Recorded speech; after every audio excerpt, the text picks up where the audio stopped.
I think the world over, in many democracies, the discussion around the corrupting influence of money is something that is, it is acknowledged that there is a problem. Even in the US, the problem of lobbies, having them hanging around senators and people who sponsor your campaigns and so on and so forth, that in fact, if you go against certain interests in Parliament, if you are sponsored by some of the big agribusinesses and you even speak against, their interests, they simply get somebody to primary you or to challenge you at the primary level and to sponsor their, your opponent. So even here, the demands in terms of cash, it attracts some to be able to look for quick money that is made easily.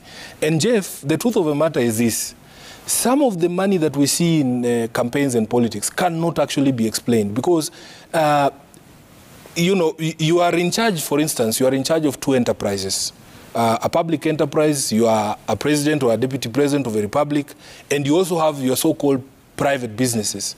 One enterprise is doing so badly that Kenyans are crying every day that the government is not working for them, people are poor, they don't have food, and so on and so forth. But you want to tell us that somehow your private enterprises, selling chicken or eggs or whatever it is else you're doing, is doing so well that you are able to give donations of up to 100 million shillings a month. That is truly in your pocket, 10,000 shillings.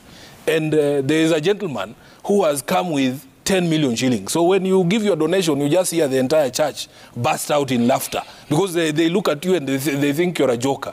There used to be times when, because the economy was doing well, the parishioners themselves used to build their own churches. There would be a doctor here, there would be a nurse here, there would be a farmer there. They give their, a tenth, what is it called? Tithe. Yeah? And they build this building for God. But then there comes this one benevolent contributor who impoverishes everybody, that 90% of the church is unemployed, but he comes with the entire budget to build the entire church. If the budget was 10 million, he brings 9.5. My brother. Then we clap for him and say he's doing the Lord's job.